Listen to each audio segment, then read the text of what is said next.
his podcast hat on. That's Quatrell, Huffin, Huff. Welcome to the pod, my friend. How are you doing?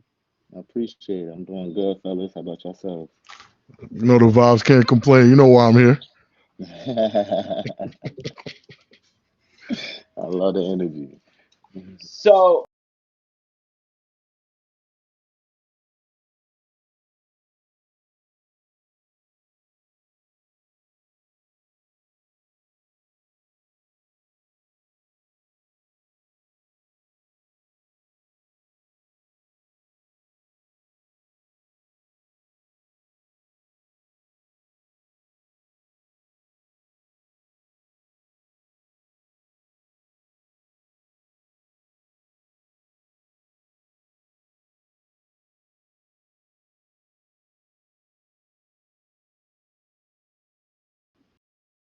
for us because for some reason my mic isn't working.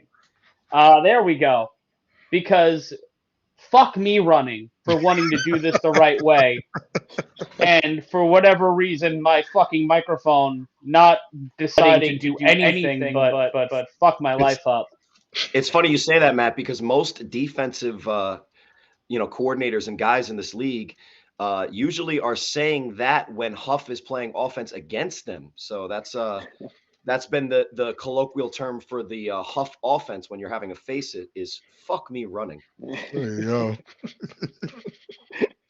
But Huff, the reason why we're here is to talk to you to get an understanding of what's going on with you. So please, the floor is all yours. Uh, basically, this 2023 season, I will be playing for the Silk City Animals. Wow. This probably will be my last go round though. Even though I'm young, it's just I gave football all I got, all I have, and I got so much love for the game that honestly I want to move into coaching and I want to just do something else. I could go 5, 10, probably 15 years later, but I never really had no main surgeries or anything. Got good, a good note the best way I can. Now, About me. Go ahead. now I think before we get into maybe what made you leave, which is probably going to be the meat of this episode. Let's kind of learn a little bit more about the new look animals.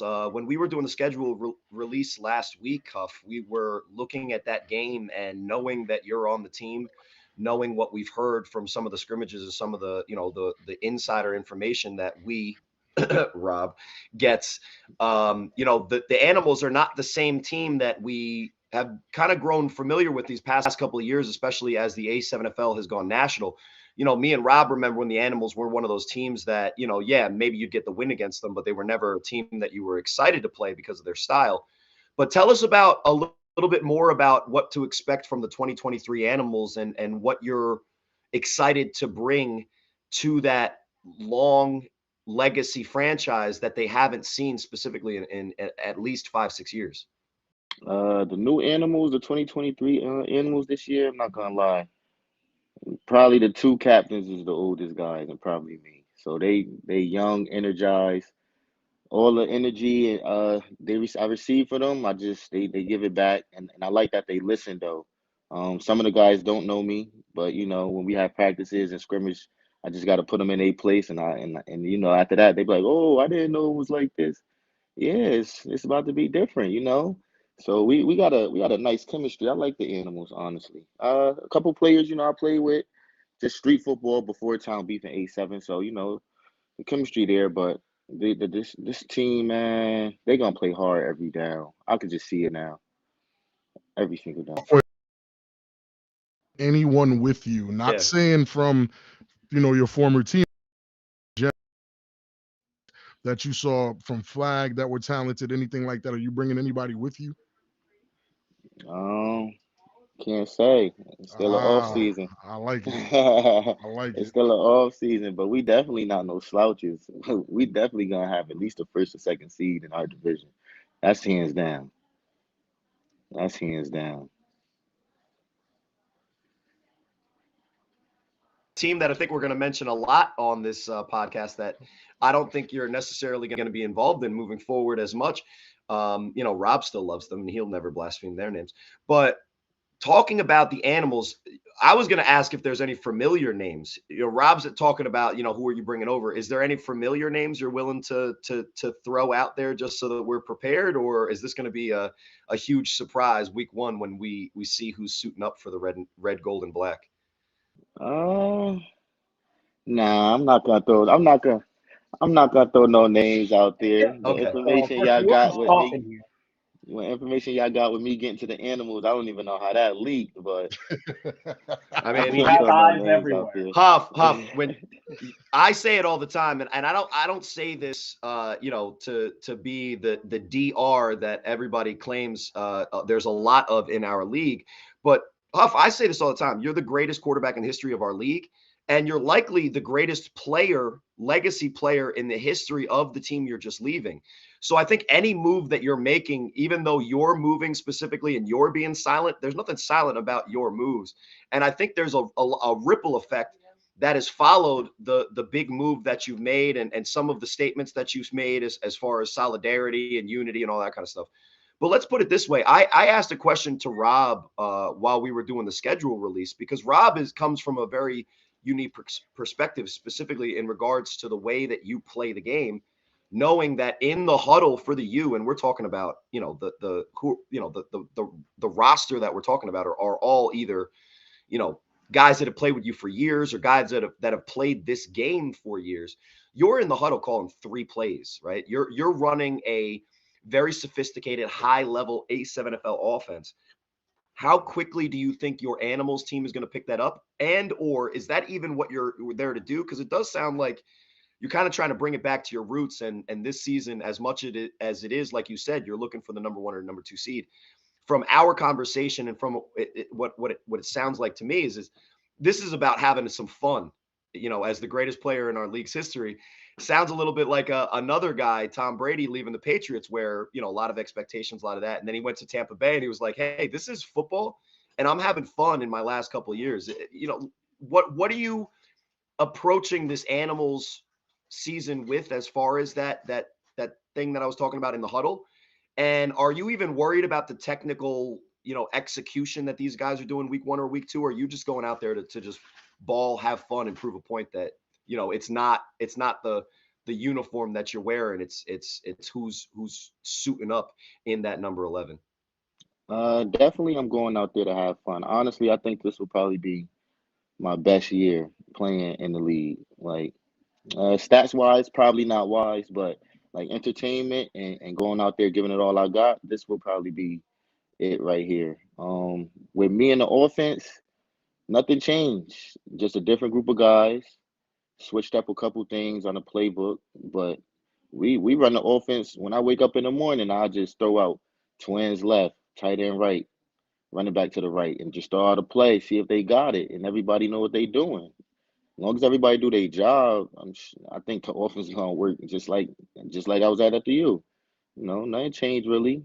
Um, Other than that, I know it's gonna be tough. Probably the first 3 weeks, week 4 and 5. Oh yeah, we're gonna be almost 85%. We're already right to the ball, no huddle. Like first 2 weeks, why we give it some time. This and that. It's gonna be okay. But I'm gonna show them that we can still make mistakes and win though. It don't matter like what y'all learning as new. It's just like going to school. Study it. Study the playbook. We'll be all right. What are some of the things you're looking at heading into a new team? You're talking about week 4, week 5. You'll be 85% of the way there. What constitutes where you're starting now as opposed to where you left things off in July of last year, 1 yard away from winning your 3rd straight title? Um, Sometimes when I know why we didn't score on certain drives. I know why certain things happen, and it was just sometimes egos, people overconfident, and Mm. I didn't really switch my playbook these last 2 seasons, so I didn't really care if the defense knew what I was doing, as long as everybody do their job. Like Rob said, it's 3 plays in one.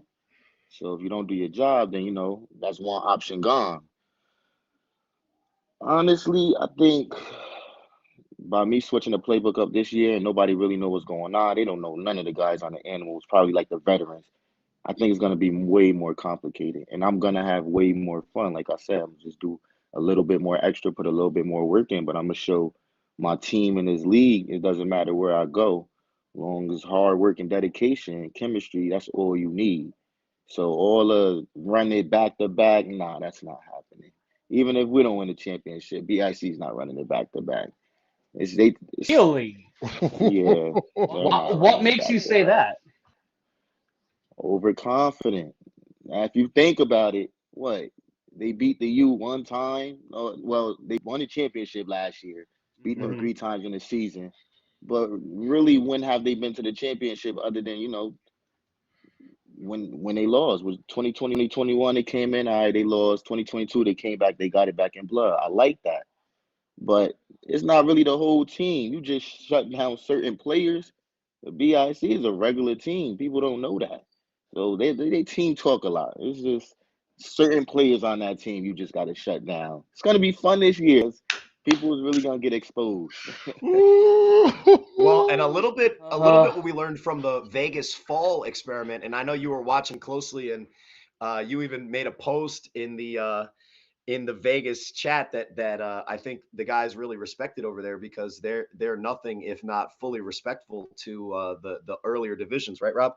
But what we learned in that fall experiment was is that the teams that would win get the big head, pause. They would get the big ego. That's a better way to say it. And then they would start talking and flaunting how the great they were and expecting that easy route to either the next week or the rest of the season. We saw it happen to in succession, the pit bosses, the hunters, and then to a little bit of a lesser degree. I think we could all agree that the Kryptonite came to play in the championship. They just unfortunately walked out of that game very confident in the beginning of it and ended up with a different result than they expected. So are you kind of saying that that theme is something that we might expect would be the issue potentially with the defending champs, and B, is that something that kind of plagued the team that you're leaving last year? With the defending champs, nah, they actually a really good team. Like it's the guys you got to stop on offense and defense. Did a good. I could say they did a tremendous job recruiting. Get out to Kenny Stansberry and the rest of the guys. They did a tremendous job. Going back to the U, I feel like we didn't recruit. I feel like our head was a little bit too high. It was situations like Rob. last year. No, I Situations agree. like last year, we never took 4 S. I never took 4 L's in the season in this league. So that was shocking. But the teams that we did lose to, they did their job. They did they study it. They had chemistry. They had extra backup guys. Like it was down. I was down in the middle of the season, kind of injured. My lineman injured. We putting skills as linemen. Like we was really out there just flinging it. And I'm like, man, this is crazy. Like how we come from this to this, and nobody know except for us until we started losing. So then things like, oh, what's going on with them? I mean, yeah, the group is old, but they wise. It's just we didn't come into that 2022 season prepared and thinking like nobody was gonna step up to the plate, honestly. So let's just get into it because I think we toyed with it a little bit, or at least enough. Mhm. Yeah, I know. Yeah, that's what I'm saying. First, Listen, you know what I'm first, here. No, no, why? no, no, no, Listen, no, no, no, no, no. what? Why did you leave the U? Fuck it. Let's Yeah, go. Let's go right yeah. off the bat. Why? Why'd you What? leave? I was Nah, gonna say first. you was gonna say a whole bunch of stuff. So you're gonna say a whole bunch of stuff. Why did you leave the U? Straight up. Let's go right into it. Why'd you leave the U? Like I said, this is my last season. Second, I wanted a challenge for myself. I never had a football challenge where I really like, let me see if I could really do this. I never really wanted to go to the NFL or nothing like that. My path was just a little different. I was just good at my skill. So with this, I said if it's gonna be my last season, let me go somewhere where winning ain't really a culture. Let me see if I could really change like a culture in the organization and make some guys love winning. And it was easy though. Silk City Animals, they from Patterson. I'm from Patterson. I never left home, and I just said, let me just go to Silk City.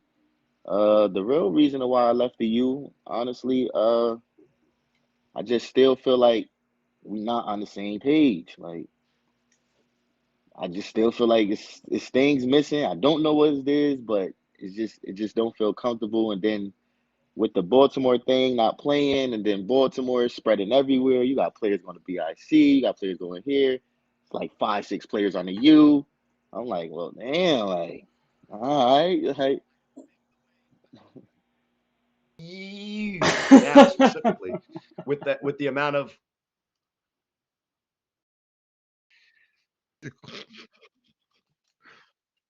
so funny last year. The chemistry, I mean, we tried to build ourselves up, playoff time come, 0-0. The record don't matter.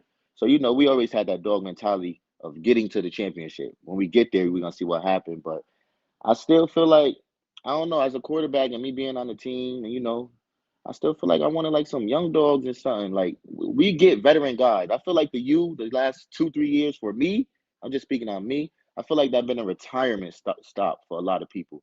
Oh, I'm gonna just go to get a ring and retire. I mean, respectfully, he did it, but it worked though. Like he played all his years. He did what he did. He worked. But after Rob, it was still like 2 people on the team. When Rob was playing, and then the next year it felt like it started adding 3, 4 people. Then the Right. next year, like I'm like, whoa, man, like what's going on?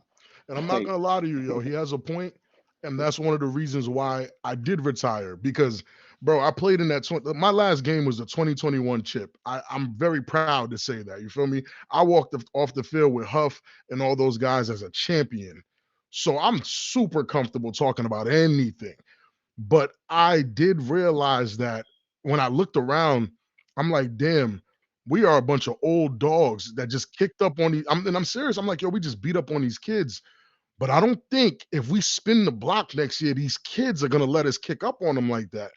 Even though it was only by 2 points, I know that, and I always, I harp on that heavy. It was only a 2 point win, but those kids wasn't gonna let us do that again if we didn't match that youth. We did it in 2021. The old dogs got it done, but I didn't know if the you can do it again without recruiting. Like Mims was a great recruit. There was another dude, Viral. He was a great recruit, but we needed to continue on that pattern of recruiting young, hungry guys to match BIC, and I didn't think that you can do that.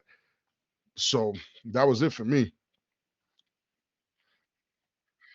because it seems like a little bit what you're talking about is like kind of like management, and that is a loose term in the A7FL, but let's just keep that as the tag there. We're talking about the 2 franchises, and we're always kind of spinning around them. And at least right now in the A7, if it's and the U. Now, Huff, you're leaving one, and you were just mentioning what another one was doing because you guys have obviously been playing against each other a lot. It's a rivalry, and guess what? It's also the back-to-back championship matchups. But let me just put you in a little bit of a hot seat there because it sounds like I know the answer, and I'll just test your loyalty here on a podcast and in a hot seat. Who is the better general manager for their team in the last 3 years? Is it Ken Stansbury or Ryan Shamar? the last 3 years, 2022, 2021, 2020. Ryan Shamar.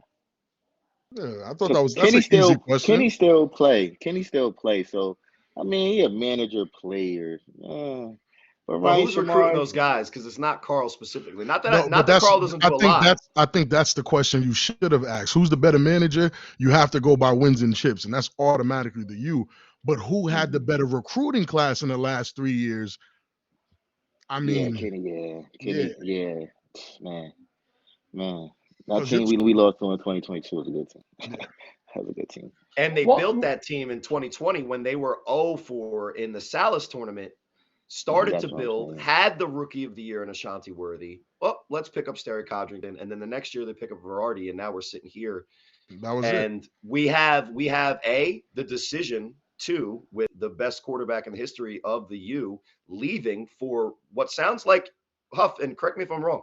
If the U were able to be on the same page and recruit and make it so that you felt like coming into the season it was the season that you expected, would you have more likely stayed with the U? No. Okay, and that's This fair. this And let's not blame anybody for you making a decision that's best for yourself. But what I will say is that, looking forward, who's in a better position at, February 14th, 2023? The BIC or the U? And I would say that it's unequivocally, there's no question about it. It's Kenny Stansbury and Carl Meisner, whoever the management is, has put BIC in a better position moving forward, at least that we know now, than what we're currently at it with the U, which obviously there's a lot of questions. Maybe they find their own version of a Sterry Codrington. And like you said, this is your last year, so it is what it is.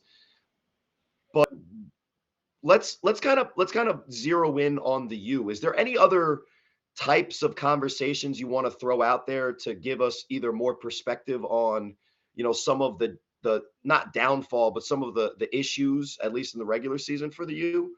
Or is there any other things that you want to put out into the ether in retrospect to you leaving the U and kind of putting that chapter of your football career behind you?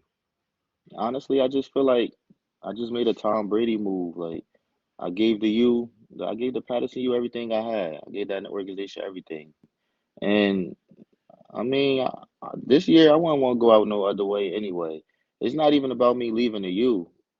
It's just about me doing something for a different organization. Like right after I leave the Animals in 2023, you never know. They probably get somebody as good as me. And I respect you saying that I'm the, I don't know, best quarterback, the history, the A7 or whatever, but nah, it's somebody, this league gonna expand and it's gonna be sometime we probably in 2050 and it's gonna be that guy. He's just gonna win or every year. I had a nice little run in this league and I like it. I get a lot of respect from the players and I respect it. Because I might talk trash on the field, but once we off the field, we go in the stands. For the fans that don't know, for the players, it's all love. You get a little bottle, you do what you do, get something to eat. We betting on the games. Like it's fun. Like it's different. It's a different vibe. But I don't have no regrets of leaving the U. I don't have no petty to the players or I love the U and I wouldn't change the script in any other way, honestly. But me leaving the team did create a couple enemies. Some of my old dogs ain't talking to me, so I guess what football caught us made us close. I don't know what's going on with that, but I don't know when we play them. I got something for their ass. But when it comes to season 9 of the A7FL this fall, and when you think about where these fissures started, walking into 2022, in our conversations with Ryan Shamar, there seemed to have been something different about the culture of the team. You went through everything in 2019, falling one game short. You won the Salas tournament in 2020. 2021 was your coronation as a team. What changed from when you guys held up your second straight chip in 2021 to opening day 2022 to where we saw the loss to the BIC, the loss to the rare breed, kind of that I don't know if it was confidence or synchronicity. What was the one thing that started it at a very small level that led to you guys losing on the 1 yard line this past July? We talking about the game or we talking about what led up to the 2022 season of, us on our downfall? Basically, give us your version of the story, starting Okay. from the end of 2021 to when you feel like you were never going back. I never made that decision honestly until this off season. So probably like January, I told myself I wasn't going back. Like I was still in the group chats and everything. So I just did that move on my own. I didn't really talk to my teammates. I just gave them a message and told them I'm leaving. I didn't really feel like I had to explain myself to anybody. Like I said, I gave the organization all I had, and if they can't respect me moving on and doing something else, then ain't nothing I could tell them. Ain't like I went to the ops or the opposing team that beat us or something. It was, Shots it's a fired. team that, Shots fired. yeah, it's a team that really didn't Well, have nothing. But go ahead. were there other teams in the mix? No, Was it just Silk City? it was just Silk City. I'm not leaving my town. I'm not going to win no championship for another town, another city. Not doing Don't that. torture the teams that didn't get him and let them believe that they had a chance, Well, it's a especially the fair team that I'm on, because question they would have definitely gone with Huff over me. because No, that's a fair question. Because to be honest, Huff, this has been the wildest offseason in A7 history, at least during the time I've been here. You guys might have seen some more wild shit. I know there was something with a helicopter once that we really can't go into. But when it comes to the moves being made in this offseason, players going across the country like Mark Cooper flying from Florida to Las Vegas to completely start their lives over with a new team, you're a throwback. You go back to town beef in that mentality. You're one of the guys who, when you think of the A7FL, you think of Quatrell Huff, and you've been the face of this league as long as I've been here. And to think of you not playing in another U uniform is as jarring as thinking firsthand accounts of conversations between people in other divisions talking about jumping over or talking about building super teams. Like, these are active conversations right now. Half the shit we talk about here on the podcast is what we could actually talk about. There's so many things going on behind the scenes between now and March 26th that it feels like an Aaron Sorkin show with all the fucking intrigue and monologues and Facebook posts. It's fucking bananas. But I want to talk about talk to the chat real quick.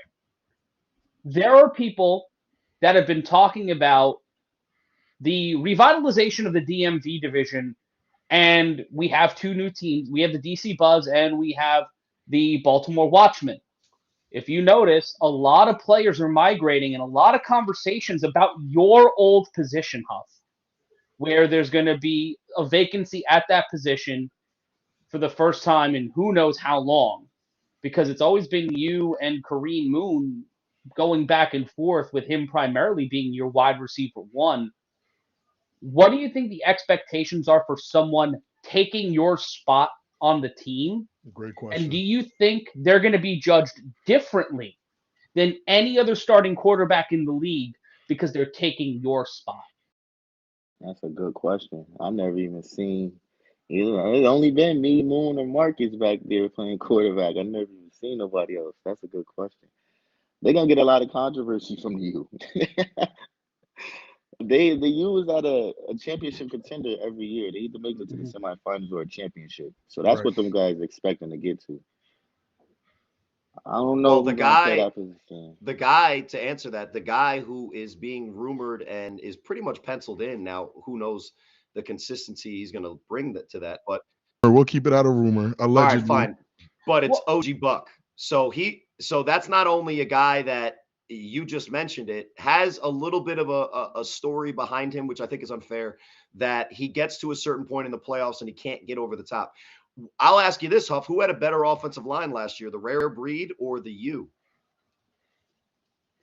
My guys are better, but the Rare Breed last year was just healthier. And they had more, right? They had more guys, I think would be the Yeah, correct way to they say had it. more guys. Yeah. When we did our fantasy draft, Huff, and I know you're a huge fan of the show, I drafted number 76. What's his name? I always mess it up. I don't really know all their names. No, from your team, from the U. Muggs. Mugs, Yes. So like, we have respect for the guys that are out there. The problem is that, like you said, the depth of those big guys would run down, because at the end of the game, especially when you're running a high tempo offense, like you said, you guys got skill guys in there. So it was a baited question, and you're a very loyal and humble guy, and I appreciate you getting the U's back and not throwing them under the bus. But I would say that the Rare Breed had a better offensive line than the U, just because of the consistency and the depth. And they, specifically Buck, had an issue with your guys' defensive line. So if Buck is the guy going over there, and Buck on our show, Huff, and I don't know if you listened to that episode, said that he's the best quarterback in the league. Now knowing who it is, because you were just asking, now knowing who it is, what are the expectations for a guy that has been a veteran starter in this league, that has a little bit of a wrap up on him and has a lot to prove? Is this a situation that he could benefit from, or you think this is kind of a trap where he's kind of walking into a situation where it looks like he's getting an upgrade, where he might even be in a situation where it's almost a little bit of a step back, at least as far as the protection goes? I don't think it's a step back. I think it's a moderate. He didn't go down. I don't know if he went up because I don't know who they have. Um, I don't think he really. It's up to Buck, honestly. There's no more excuses now. Like you put yourself on a championship contender team. If he don't get to the championship, he a bust. Can't be the best quarterback in the league and never make it to a championship. So when people be talking about, they just be talking, man. You gotta get on the field, show some work. And I don't really be caring about who the best player in the league, this and that. I just literally go out there and compete and then go to work on Monday. Like that's literally what When you played Buck head to head, I beat him every time except for one time last year. Nobody don't really I didn't really take no losses to nobody. Honestly, my competition right now at quarterback is Sterry. I like Sterry. I like Sterry. and you're gonna get a lot more looks now because you're now, there's nothing to say that, oh well, Huff's only good. No, you're gonna show everybody that on the animals, you're gonna elevate that. That's gonna be a great conversation, especially if it is your swan song. But let's continue with the Buck thing, because you know that I can't control myself, and I apologize to all the listeners, and especially the entire state of Maryland. And I love you specifically. But you played against him head to head, and he on our air said that your team kind of got in his head, and he took himself out in a playoff game down with all the money, the whole season on the line, and put in his backup. Now we talk about it all the time. The you had no. Listen to the whole point. I know I talk too much. Okay. We talk about it all the time. You guys do have a system in which you can interchange yourself and Moon, and whether it's you just want to go with a little bit of a different change of pace, or Moon has the triple option package, which I'm always narking when you guys score, but nobody can still stop it. But when you guys switch quarterbacks, it's not because it's the fourth quarter and you're down, and I quote, someone got in your head. What was your view about what you saw firsthand of OG Buck, now the U quarterback, when you guys faced him last year, taking himself out in consecutive playoff games in the fourth quarter and putting in Lenny Manziel? Buck sometimes he gotta control himself, he gotta calm himself down. So I see why he did that, because he is the play caller. So you can't be too upset and be the play caller. So I can see why he did that, but that's something you gotta work through and just grind through it. And just That's not something that you would ever do personally. I mean I did it, but I had Moon. He had Lenny. No disrespect to Lenny. I like Lenny. He a good guy, but I got Moon. Moon won the championship with the U before me. He won in 2014, then I came in 2015. Got injured in the semifinals, but I was a starting quarterback the whole year. Then Moon Yep. and the team won it in 2015. So, you know, I tell Moon, I tell majority of the guys on the U, yo, y'all legends to me. When I came in this league, I was looking at y'all. So by me just coming on the team and just adding to y'all, it just made feel everything good. But back to the Buck situation, I feel like if Buck want to be that guy, this is the year for him to be that guy. They always got a lot of confidence and big talk about what they're gonna do, and I don't feel like they really took a step down with getting Buck. That's a great pickup, honestly. They just got to be acceptable to his play calling and how he do things, because obviously me and him is different quarterbacks. They're not gonna get much running from Buck, this and that. So that's gonna be, I don't know, that's gonna be something new. I hope they practicing, because if not, they ain't gonna work all good. They ain't practicing. But Animals are either the 1 or the 2 seed. yeah. How excited are you to see who the U ends up being without you, and when you get to face them head to head? Honestly, I really don't even care about the U. I'm not even excited to go up or down. I'm really with the animals. Like I'm really Right. rocking with the animals. So whatever the animals do, I'm with whatever the animals do. It. All I want to do is win with the animals. I got a question though, right? The U is on your schedule. Yeah. How do you prepare the animals for that game? Because like I know how these rivalry games go. The air's different, it feels different, people play different, everybody gets 10 plus on their attributes. So how do you prepare your guys on the animals who might not even understand where this energy is coming from? How do you prepare them for that type of game? That's a question I can't even answer right now. When I think week 5 we played them, it's already marked on my calendar. I already told my boys I'm not coming Monday. It's going down. A lot of people don't know I'm playing defense this year. I'm really an What? athlete this year. Oh.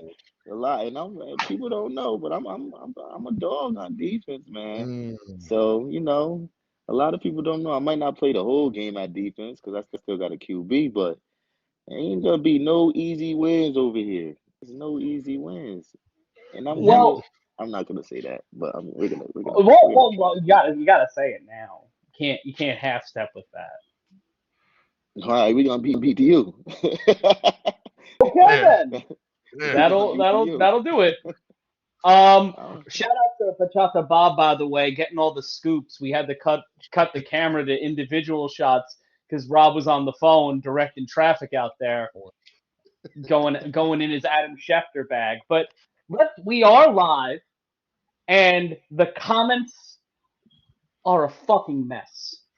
I Straight can't even up, see him. I can't even see. I'm goddamn gonna have to mess. watch it when the show over. I tell these guys all the time. They should just let them roll. But Well, let's hey, take a look. let's hear what they have to say. Casey Fennessy, does Moon start week 1 or another quarterback? What's the bet odds? What are the bet odds on that? What are the betting odds on that? That's a good Wait, what? question. Does Moon start week 1? It is a good question. Oh, does Moon? I thought they were saying Here's does a Huff bigger start for the question. animals. I think he does. It's 7 games in the regular season. The BIC and the U are some of the only teams to play 7 full weeks in the season. So, Huff, you actually get a bye week. Yes, sir. Do the players from other divisions, like Buck, like a Snag Sosa, who's in the chat now, Rob, you talked about being a player that showed up only when it mattered, when it was like what Huff just said. The day after I know I'm showing up to that game against the U, and I am not showing up to work the next day for good or for bad. The over-under for that is 5.5 games. Do they get the over or do they get the under? For I get the appearances under. by those main guys, yeah. Yes, by those new players that we've all heard are jumping to the U. A lot of them in this chat. I'll give you a perspective. Those guys that are supposedly, we're talking allegedly Snags, allegedly Buck, those guys. Wolverine, yeah, there's a lot of them. It's all alleged. But if those guys are there, I don't think they'll miss a game. And the reason why I don't think they'll miss a game is because whatever happened in Baltimore happened in Baltimore, but all those guys have revenge on their mind. And I think that might help them mesh better with this new look because it's a revenge tour for everyone that's there. And I think if a guy like Snags or a guy like Buck is to really make a mark on a team like the U, and like we talked about earlier, there's nothing but pressure for those guys over there right now. You are expected to be in the semifinals or the chip. It's that a bust. If you don't make it past round 1, it's a failure. You know that like I know that. And we see it's a 7-week season now. We have the 2 conferences. If you didn't join us last week, you fucked up. I'm going to say that now. You legitimately fucked up because you didn't see the schedule. But you'll be able to see it at A7FL.com. We start March 26th. Don't worry. We've got you. And you'll be able to see Huff on some of the games of the week and on A7FL.tv. But last week when we were looking at the schedule, we saw the new split. Everything to the west of Ohio is the Western Conference. So that is Cincinnati, Columbus, Las Vegas, and Los Angeles. The Eastern Conference is New Jersey, Boston, the DMV, which is Washington, D.C., and Baltimore, and the teams in Florida. Depending on who you talk to and what Facebook groups you're in, a lot of people are saying there are 3 serious teams in the East, maybe 3 in the West. You could probably say there's 4 in the East. But the meat grinder that will be the road to the Eastern Conference Championship, is this the toughest road for any team in A7NFL history to win a chip, especially when they have to go cross-country to win it? No. And I say no because I talked about this with Ryan DePaul. I guess they doing it for entertainment business, or they want somebody from the East and then somebody from the West. Man, this is A7FL. Do your own thing. Let's just have a big playoff bracket, one from 16 or 32. It don't matter. And let's just do whatever. But I guess, the traveling expenses, this and that, it might get in the way. Yeah, I just feel like they just trying to make. I just feel like whoever on the East go to the championship, they gonna beat the shit out the West Coast. It's not. It's really no comparison. Like Damn. them guys they're getting better, but they're not there. Really What getting are the better. differences? What are you seeing? Because I know you've watched at least some of the fall brawl coverage, and there have been conversations about East Coast guys coming out there at some point. What's the thing that would get you? And this is a conversation I've had with Rob and Cory and other guests on the show. It's kind of a constant. How long does it take to catch up with New Jersey and Baltimore?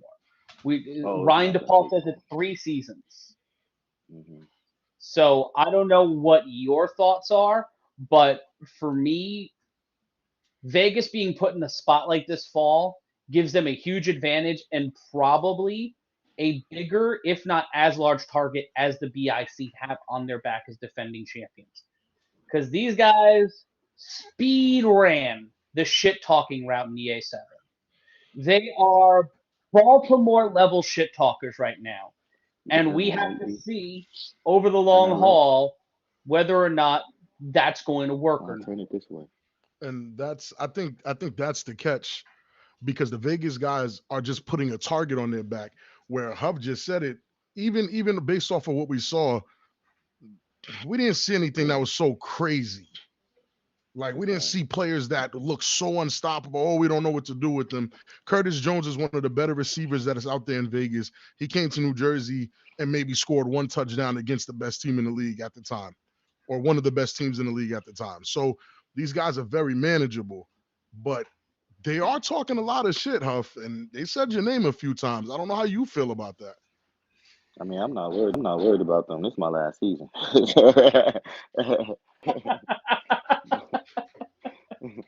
But honestly, I give it. I think I'm on Ryan DePaul answer. I give it like 2025, probably a Florida team win before Vegas. Them Florida boys in flag football, man. You treat this like flag football a little Listen, bit, I'm it's a trying to tell different you. story. I'm I trying to like I tell you. like the guy from the Nightcrawlers too. He ranked in the country in that flag football. He brings some flag football guys out here. Man, it's gonna be crazy. It's gonna be crazy. Now, I But saw the Vegas guys firsthand, a lot of them, and I saw one of the top flag teams out there and lost combined 100-12. So I can speak on that, You a did little bit. score a touchdown though, so you got that. I threw two, and two were taken away from me. So I'm taking those four because we all saw what those zebras were doing to that game. And shout out to Coach Bartley, who made his opinion known. He was making his opinion known for 30 minutes at a time at times in that championship game, and that was riveting television. But what I will say about the Vegas division is the skill guys, I think, are relatively comparable to the skill guys out here, the skill guys in Florida, the skill guys that you would expect to be great skill guys. I think the main Rob, you could stank your nose. I've seen real speed, real speed. Corey, stop. Listen, I get it. Listen, Listen, Baltimore hates there you. is no Baltimore hates you. comparison. Listen, I get Baltimore it. doesn't even exist anymore. Baltimore Just hates don't you. even say New that word. Jersey's 50-50. You're trying to earn Vegas, and Ohio likes you. I get, Corey, I get it. I get it. I Everybody promise. hates When to is the love me, last which is the time point. Corey gave a shit about anybody but his wife and 87 kids liking him? Listen, he's showing so much Vegas love. Like, we've seen some phenomenal athlete. Bro, we watched the whole fall Standing season, on the man. field, and I witnessed that game. And did I say that the pit bosses, which it's going to be really, really interesting who even shows up week one to them based on all the things that are happening behind the scenes. Right. Let the other side of the ball go into more detail. This is a Huff show. But what I was going to say before Rob tried to throw me under the bus because they invited me out there and were at least semi nice, even though my wife is still pissed off at specifically Derek Duncan because there wasn't anybody to block for me. I tried to explain to her that it wasn't his responsibility and that he had even offered to block for me himself, but him and Chris I would Vera's have paid money wives. to see that. Why was that not an option? Like The what? wives, I the thought we were wives. friends. And on Valentine's Day, we're gonna throw the wives under the bus because they're likely not listening to the podcast specifically. Love you, babe. She's listening to just me yell, and she's telling me to calm down. But the difference between Vegas right this second, in my opinion, because like I said, the skill guys are relatively close. Now, the level of polish and the level of understanding in this game that the skill guys have, I don't think is close because we're talking about experience. But the speed, the strength, the ball skills. Anywhere you go that in football that has a football culture that's relatively strong, you're going to see those guys kind of show up. That's everybody wants to show up to be the guy with the ball. What Vegas doesn't have in spades that New Jersey does, that Baltimore, even though they don't exist, they still do, even though they're shipping them everywhere, which was the dumbest thing. We haven't addressed that, which was the dumbest thing ever, by the way. But anyway, what these established divisions have are guys that are like 270 to 340 that are about this life. And not that there's not Vegas guys maybe even showing up later, but I just haven't seen them in the volume that I've seen them around here. And I think that's one of the reasons why when the Vegas Force, who were 7-1 guys coming in to playing BIC, were absolutely overwhelmed, even though they claimed to have like big, strong offensive line. They had nothing to say to anybody on the BIC defensive line. And even though Rob will blaspheme his name, Master Chief Psycho was getting through like he was, made of water. So, what do you think that division, Huff, as an expert of winning in this league and somebody who they should pay attention to, as opposed to maybe, publicly on Facebook say that they're going to ignore? What would be your words of wisdom to the guys in that division as they have basically been spoiled with television in their fall, which I think is a dangerous thing? This is tackle football. You're going to win in the trenches in A7FL, 7FL. The skills, you can have the best skills, but if the quarterback can't get that skill because the pressure is coming, you're not going to be able to do nothing unless you got an athletic ass quarterback and he just making the one guy miss, which he need to make. Other than that, you're not really going to do anything. You're not going to do anything. Huff, I think I just got sacked again, and I've been home for a week. Well, here's a question about offensive linemen. Huff, your stat sheet during BIC losses, again, and even rare breed losses, you were getting sacked 3-5 times in a game. The offensive line was a real sticking point. The stat that Matt always said, sorry, Matt, but the stat that you always say, Matt, is that in the games of the week, you were sacked more times than OG Buck, Sterry Codrington, and just because it's funny to put in there, even your boy Corey Hammond, because it was just against the Renegades. So even when you put those numbers together, you were sacked more times than those three quarterbacks. Now, you were featured on the games of the week a lot. Those guys, specifically had pretty decent offensive lines and a more balanced scheme where Sterry was running a little bit more than you. So Matt, car crash noise, but finish your point, because that's the stat, is that you've been sacked in 2023 more times than the top quarterbacks combined. Yeah. What makes this Animals team different than that? Like, I know you don't want to give away who's going to be on your team, who's going to be on the roster, who's defected, yeah. Well, of course. We're not going to put any periods or dots on this sentence. We're going to leave commas here for you. That was too far. If you just no-sold it, we would have been fine, and it would have been cheeky, but you have to be you, and you have to drive the train. I don't have my soundboard anymore, so I can't play the car crash note. There we go. I'll get my soundboard back at some point. I'll be doing a GoFundMe or something to get it back. But what makes this offensive line, what makes this Animals team different to where you can step up into the pocket and be the magician that we have seen time and time again in this league? We have a good line, but I'm coming in this year with a different playbook. So my formations is not really gonna be the same as if I was on the U. I'm gonna be more open. So this year I'm gonna be doing a lot more running, and using my legs and creating more offensive plays for my younger guys. Because like you said, the team. I went from a wise old team to now they young and they just really want to just run around and just do flies. And I'm like, nah, we doing slants and drags. Like, come on now. I throw a fly here and there, but they crazy. They crazy. They be having me cracking up.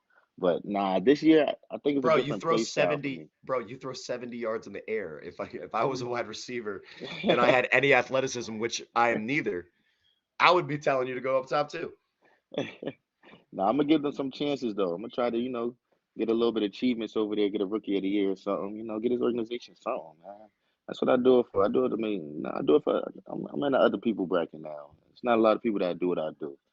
So I I'm just don't making think, this move yeah, different. I don't think anyone since Nemeth has done this, Yeah, where they left a prominent team. Nemeth left the Bombers back in the day and then went to BIC and changed the culture over there.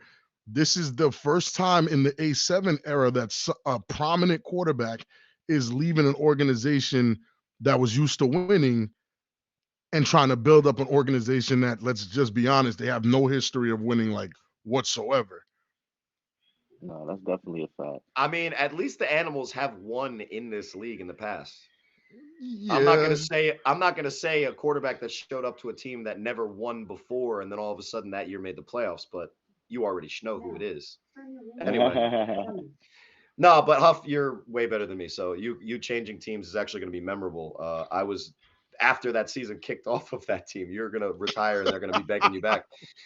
The only way I won't retire is if we got to get really deep in the playoffs. We got at least semifinals of championship, like really deep. That's the only way. If we don't make it to the semifinals of the championship, then I Rob might and get up. Matt, if the animals win the championship with Huff at quarterback this year, Oh, is that would that be is that an crazy. insurmountable greatness thing that no I'm one will ever do in the I'm history gonna of be Here, it I'm moving gonna here. be forward? real with you. I'm gonna be real Go with ahead, you. I'm Rob. gonna be quick, Matt. Don't worry. No, yeah. It won't even, for me personally, it won't even be it won't be Huff and the Animals winning. I'm going to be next to Kenny Stansberry and every player on BIC talking the most shit I can ever talk to a team if they allow that to happen. Because no, listen, I'm still on record saying BIC got this for at least Yeah. another 2 seasons. I'm on I'm record. s- I'm And then sorry in No, advance, Rob. like I'm Huff sorry in said, advance, Rob. no, look, like Huff said, after that, we looking at Florida. And that's just Look at him. Look at him. He was using quotes there, but I'm gonna troll Rob real quick here. When the animals are winning, are you gonna say we too with the animals now? nah, nah. Nah, All right, yeah. me and Huff are one full season removed. That's still my quarterback. That's my championship quarterback. But we one well, season removed. you're opening the season against the Trenton Animals. In week 2, you guys are on the road to Boston. You guys will be playing the Boston team for the very first time. You guys get a chance to take a break in week 3. Week 4, it's Cory versus you Huff. It's Animals and Snow Tribe in week 4. Week week 5 is Animals and you. So Cory, you may get Huff taking it a little easier, getting ready for that U game. Yeah, what's that called? What's that called when you have it's a trap game. Yeah, it's a trap game. The snow trap's gonna be a trap game. And But actually, then the week after, I'm gonna see Huff this weekend. Hey, buddy, we're scrimmaging Sunday. I'll see you. Oh, oh please, I didn't someone get get me that footage quote of yet. that. I Hey, need video of that. I don't care. I mean, somebody's Someone got to send show me a up. I'm not Sony doing it. Handycam or If it's GoPro from '06. if the Renegades are ever doing something, Mike Rose Hendricks will be there with a live of people's feet. But I don't think you're gonna get. Yo, I don't think shame, Cory. I'm an open opportunity No, man. what I'm saying is he's yo, supposed not to be. kink shame. Yo, Matt, you're crazy. Nah, Matt crazy. Nah. That's not uh, what I meant, but it was a good joke, so I'm gonna leave it. now week There 4, you that's go. gonna be the start of my season though. I think week 4 gonna be the start of my season. Week 1, 2, and 3, those my stats games. Those my games to Stats show my games, guys. yes, Yeah, yes. those are games to show my guys, confidence. Confidence. Let's get this chemistry right. Talk to them a lot. Week 4, that's definitely the start of the season though. And that's a Really hell of want a to see them. schedule. That's a hell of a schedule to start off with a new team, though. That's actually That's a really nice good. schedule. I like Yeah, it. it's a very Yeah, I nice like it. schedule. But you I like guys it. on the other side of that get the BIC the very next week. And after that, you end the season against the Renegades. So if you're talking about week 1 and week 2 being stats games for you And against that's Boston, the Rollers week 1, right? The Rollers. yes, Yeah. and J Rolla is in the chat. If you have not seen already, Yeah, look he's What's at up, in there. Rolla? and Scouting you, we'll bro.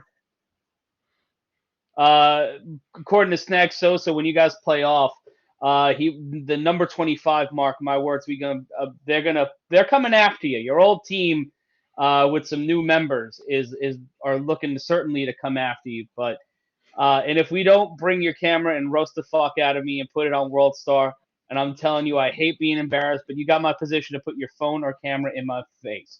So if you beat the U or get over 25 points, we will be able to go up with our cameras to Snack Sosa and say to him, ha ha ha, you sir, you were wrong. Exactly like that. Because I like all the blood in my body and I respect these snacks. But when you look at that schedule and you see how it plays out, the most important game may be week 7 because weeks 1 and 2, you guys are finding the rhythm. You'll be playing against a Boston team that is still in the same position you guys are. I consider the Animals walking into the season a new franchise in that sense because it's a complete revitalization. We've been making the Tom Brady allegories all game long, but all podcast long. But it is feeling like that Brady move. And then you have the Rollers in week 1, an expansion franchise. You're facing 2 expansion franchises in your first 2 weeks. Then you have that week off. And that has to be such a blessing that to take that off because of the stretch you guys have ahead. Weeks 4, 5, and 6. Week 4, I can't bet against my co-host, but that's going to be an interesting game, and that is a games of the week game. Right. Don't And- lose to the Animals. But that's the thing. But that's the thing is like you could be walking into week We 7. are going to be walking into week 4 or 5, at least like 3 or 4 now. But that's the thing. If you're walking in there 3-0 against the BIC and you split that series, the way this division and this conference is setting up, you might get a playoff spot, or you might be on the outside looking in. As the face of this league for as long as I've been around, and I said that earlier, but it's true, a guy that people in the chat are saying should be the logo, leading a new team in the toughest division The in our submarine league. throw silhouette, like the underhand throw silhouette, is the logo. Yes, absolutely. I feel it. I'm down. That would be a sick. That would be a sick image. But anyway, car crash. Okay. But what are your expectations?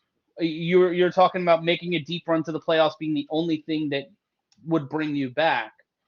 But would the bitter taste of not being able to get that last win or get into the playoffs drive you for one more go? And we're looking at Las Vegas, and we're using it as a test case.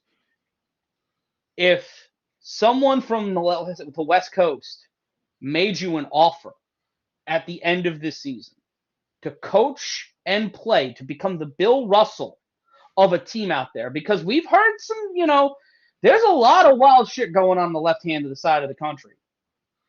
And we know they want a winner. And speaking to people like Anthony Bartley, speaking to people who run those teams, they already feel like they're there.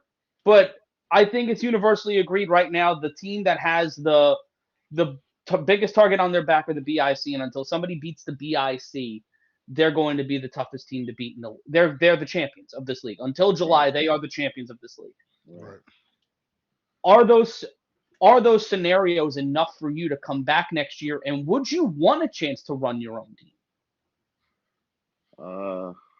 I wouldn't want a chance to run my own team. That's just too much work. I respect That's I another respect that job. answer. That's another job. I mean, I've seen a couple offers. This has been the craziest off season, like I said. I've seen some offers.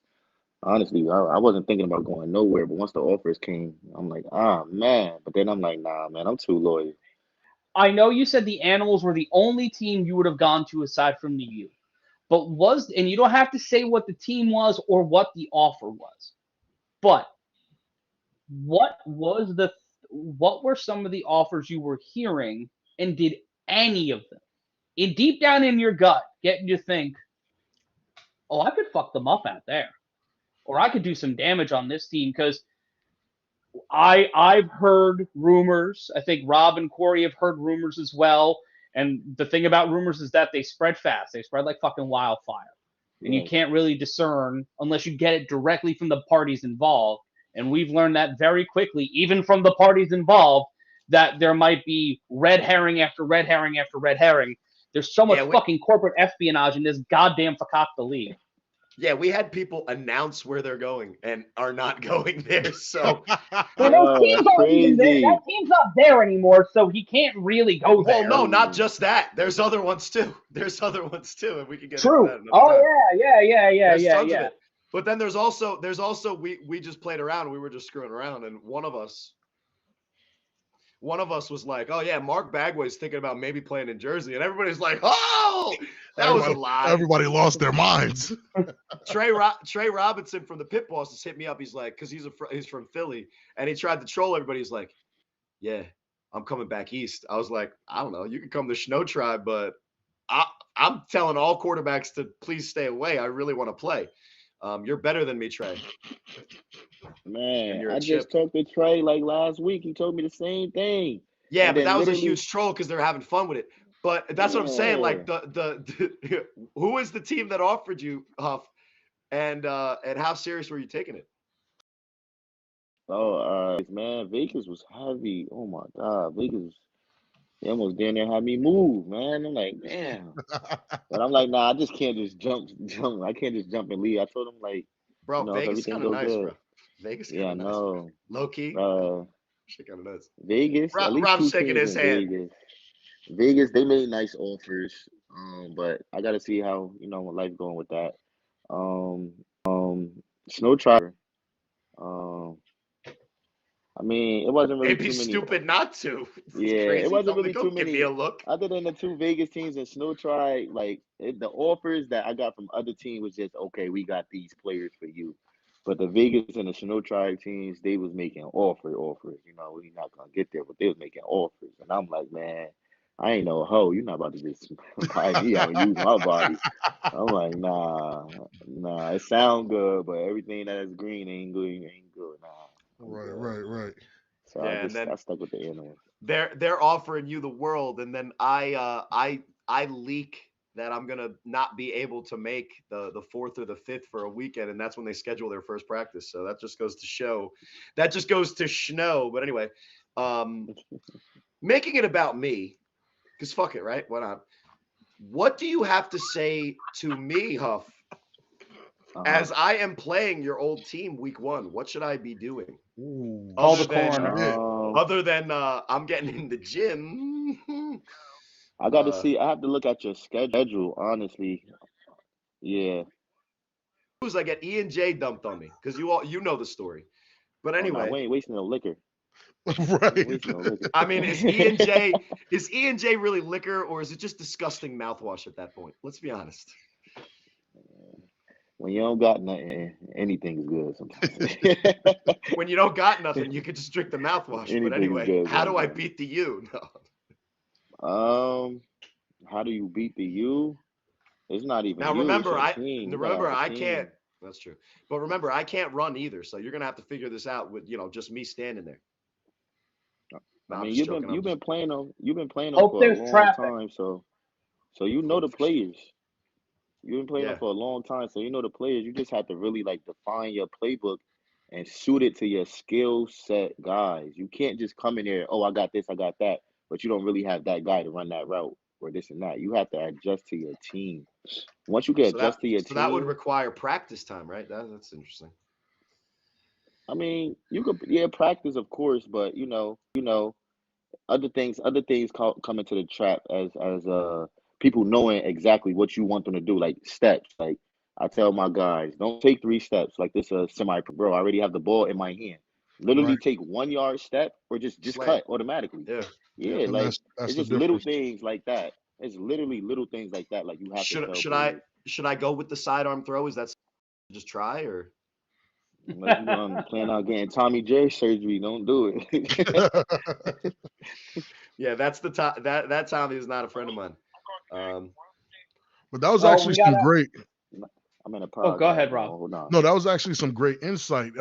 Maybe Huff can give us some more insight on what makes him different than the average quarterback. A tip like that is something I know they're not talking about in Vegas. You get what I'm saying? Like, or Hmm. a brand new team or a quarterback that's never played this before. They're not telling their receivers to cut the route a little shorter because this is A7 hash the sideline. You get what I'm saying? They, So what Rob, other tips do you have? they probably are telling the receiver he's They're just not. They're not. I am. They're not. I am, and Huff could probably has seen the film of guys not doing that. But go ahead, answer the question. I'm sorry. We're just card. It's just little tips though. Like everybody got their own player style. But with me, I'll tell guys, don't do your route to the fullest. If I tell you to run an out, run a 2, 3 yard out if you're already 5 yards off the ball. Like my screens be my run plays sometimes. Even though the opposite team know it, I just need 2 or 3 yards. Like it's just little things. I'm not trying to beat you going over top, doing this, doing that. That's gonna happen, but it's just I want positive yards every single down. Like as long as I've been playing this game, I said if I could get positive yards every play and I could score at least 30 points a game, I'm okay. My defense gonna give up 20. I'm okay. But it's just little things. Like if a defender off at 7 yards and you doing a hitch, do a 2, 3 yard hitch. Don't run your whole 5 yards and then stop for what? You already ran to Yeah. him. And It's that's what like I little always things. and that's what I always say watching you is it's you almost operate the A7 quarterback like a point guard. It's more important to get the guys the ball so that they can run than it is to design this triple or double move or this really complex scheme. And I think that's what I think a lot of the teams that are relatively new to this league make the mistake, right? Right, Huff? It's 7-on-7 makes it a simpler, more fundamental game than it makes it, this scheme heavy, let's I don't know, go back into the 1910s and pull an offense from there and see if it works when it's 7 guys with a wishbone, right? It's hey, my one-on-one matchup that I either designed based on scheme or formation or shift or motion, that one-on-one matchup where I've Jakari Mims on almost any corner in the league, he's going to beat him 9 times out of 10 on most of the routes. So let's read right? It's simpler. The game A7 is actually simpler more than it is complex. And then what you guys do is you just have the chemistry that when you break the pocket, you go into the what Derek Duncan and Scott Van Pelt would call the pitchy woo woo. And guys are trying to emulate that you style, but you guys are playing that fast break style of offense. Would you agree with that sentiment so that guys can, at least that are new at this can evolve to simplify? Is that where you see this game? Um, it fast or slow. It really don't matter. The biggest thing quarterbacks have to stop doing, which I don't even say because I guess I don't know. You live and you learn. They got to stop running the same formations. You got to switch it up, bro. If it's 4 people blitzing you and your tight end not even leaking on a release and he's dead block, you're getting sacked every time. Every Switch time. it up. That's Put true. double tight end. Like you have to switch it up. You have to give the defense something different. You can't keep doing the same thing. They're gonna keep coming the same way. That's it, really. A lot of guys really don't switch it up. Like a lot of people do the 3 down linemen, 1 wide receiver to the left, 1 to the right, and then have they running back. But they running back don't even do a Base. swing. He don't do anything. He just literally standing next to him. So of course, extra defender is gonna come. It's just the little things people really. They really have to. I watch film on myself. I watch all my losses. I don't watch my wins. So when I lose, I want to see why I lost. My wins, I don't care about the win because I did my job to get the win. So people really just have to watch film on themselves, and then you got to study the game of A7, and then you'll get it. But if you just gonna come out here and wing it, Like it's pick up football, you ain't never gonna win no championship. Well, when you take, Steady go ahead, Rob. film too. No, yeah, I was gonna say, let this be my last question, because you just said you watch film on yourself and you watch, the losses. What do you think you and your former team could have done better in that championship? That's the question I was Ooh. going to ask. I knew you were going to ask it too. That's why I'm talking now. Well, we Car crash. what we could have done better. Come on, y'all. We playing Sterry. Why do we have any lineman out there over 200 pounds? Put speed. Courage, I think, messed his finger up or something, so he wasn't really getting no touches like that. Right. Contain Sterry. Don't try to get a sack. You see what they ran for like 175. Yeah. First Sterry drive, was he great. bust like 60 yards. And when you guys put Chick in to play just that solo Sterry stopper, you guys got 3 of the 4 stops, I think, in the second half, right? Yeah. It Chick slowed went down crazy. for him a little bit. Chick went crazy. Chick is an unsung hero in that championship game. He was went crazy. that close to winning the game. Like Mhm. 1 week, we've got to do with the principles of that game a rewind Right. of the 2022 championship game. We might do that the week before opening week. If you guys like us doing A7FL rewinds, if you're watching live, let us know in the chat. If not, throw it in the comments, or however you're listening to this. Give us a review, like, comment, subscribe. Go to tinyurl.com/A7FL merch and buy a shirt with me, Rob, and Corey's face on it, collectively or respectively. A lot of people think you're wilding out and acting brand new because you have a nice hat on. So I just wanted to point that out. There was something going on in the comments. So I felt like, as the host of this show and the producer, that I had to make that noted, especially because I'm wearing a collared shirt and sweatpants. Can't see the sweatpants, but I felt like I had to be transparent with the audience because you rocking that Cam Newton Superfly hat. So I had to show. I can't pull that off. Corey said earlier we couldn't pull that hat off. You can pull that hat off. You look like a cool detective from the 1970s. I respect and envy it. Angelo Lewis Jr. saying not the smooth criminal hat. Ooh, that's a good one. I'm kind of glad. I'm kind of mad I didn't take that one. I think everyone from Baltimore can agree that hat's better than the hat that I was wearing, the Boston hat I was wearing in the live. So anybody that denigrates the style that we're seeing here from the greatest quarterback in our league's history, just slow your roll a little bit. Why you keep saying that? I don't think I'm the greatest quarterback in the history. Who is then? Now listen, Huff, you gotta go some tough by quarterbacks that played before me. Are we adding town beef, or like we're literally? Yeah, but that's what I'm clearly just saying A7FL specifically, and no disrespect to you. I think we could all look back at some of like the guy Dirt that we talk about that never threw an incompletion according to Ryan DePaul. There's some like legendary bias to some of those guys before the time that we saw week in and week out. But I'll ask you this, Huff, and I love that you're being humble as likely either the best guy at that position last year or the second best if we say Sterry was. And you're being humble about it. And then I will ask you this: who's won the most championships as a quarterback in the history of A7FL? A7FL started in what, 2015, 2017? This is our 9th season, so 2014. Yeah, so 2014. Damn. Who's won the most? As a quarterback, I think I know the answer. Me and he's Moon on our podcast. Yes, and you share it, and that's fair. But all right, so let's say the most humble quarterback in the history of A7FL. Because you probably also it's not me. It's definitely not me. Yeah, Huff talk a lot of shit. Y'all just not catching it right now. Well, he's in the media. That's different. Media just called the motherfucker like 5 times today. Probably the most humble. I'll probably go with I think I'm saying his name right, Kenneth from the Renegades. Like he's really. I'll be nice. He's a humble guy. He be asking for a lot of that's true. Yeah, right. He asks for tips.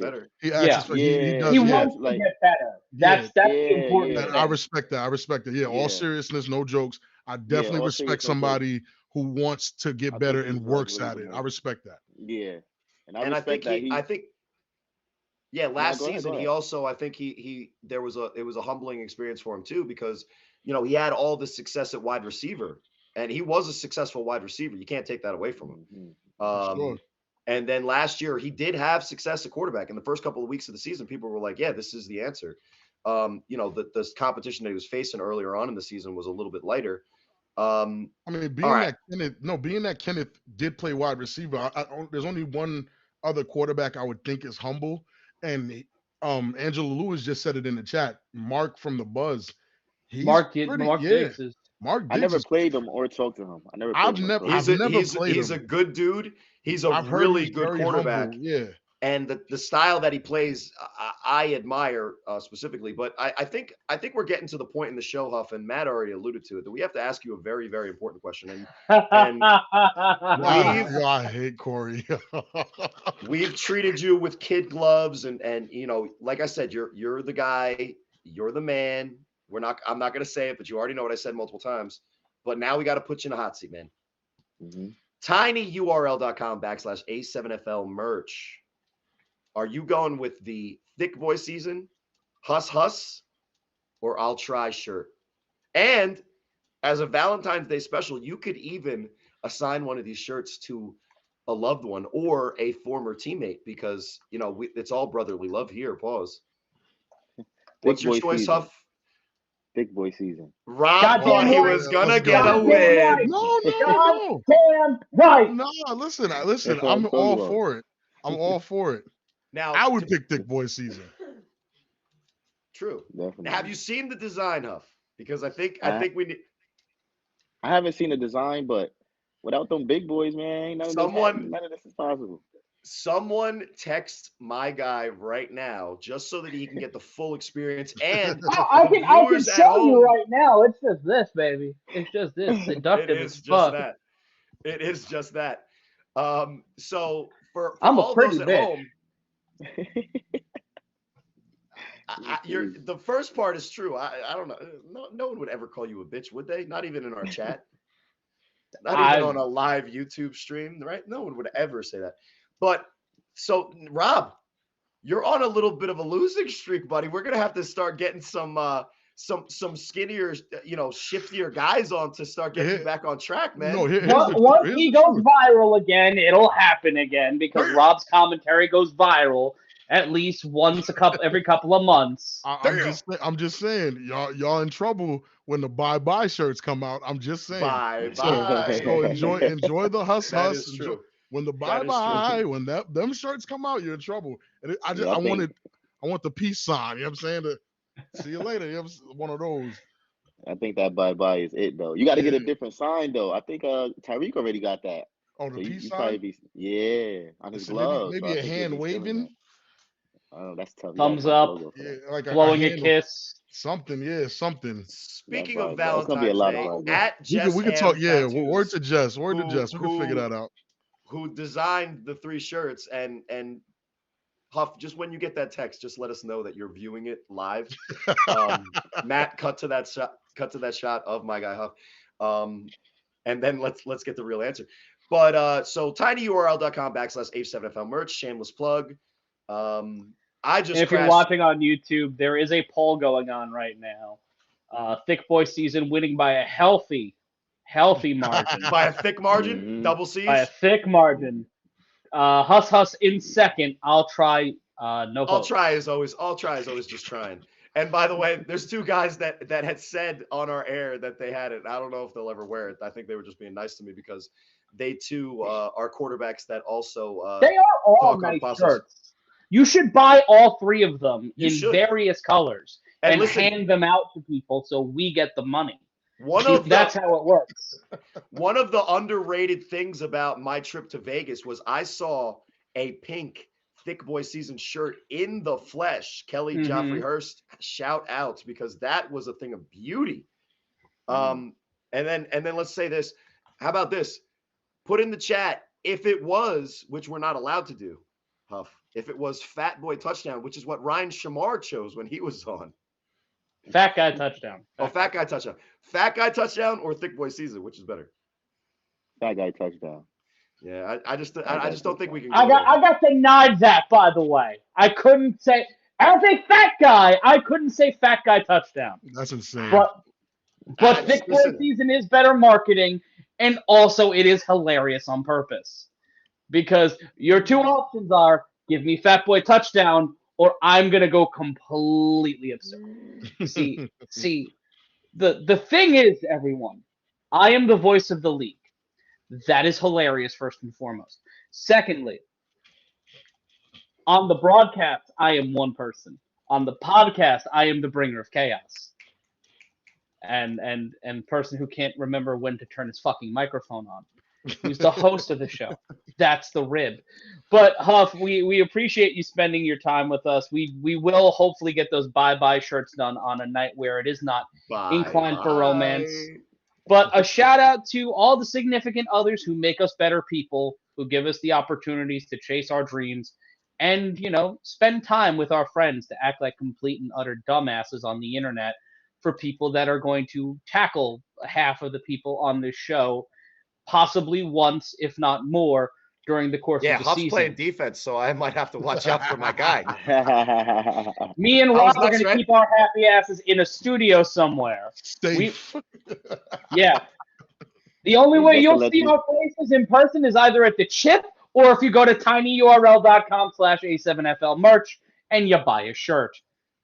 Just to let you guys know, y'all been doing a great job with this podcast. I've been getting a lot of text messages. Y'all have fans, man.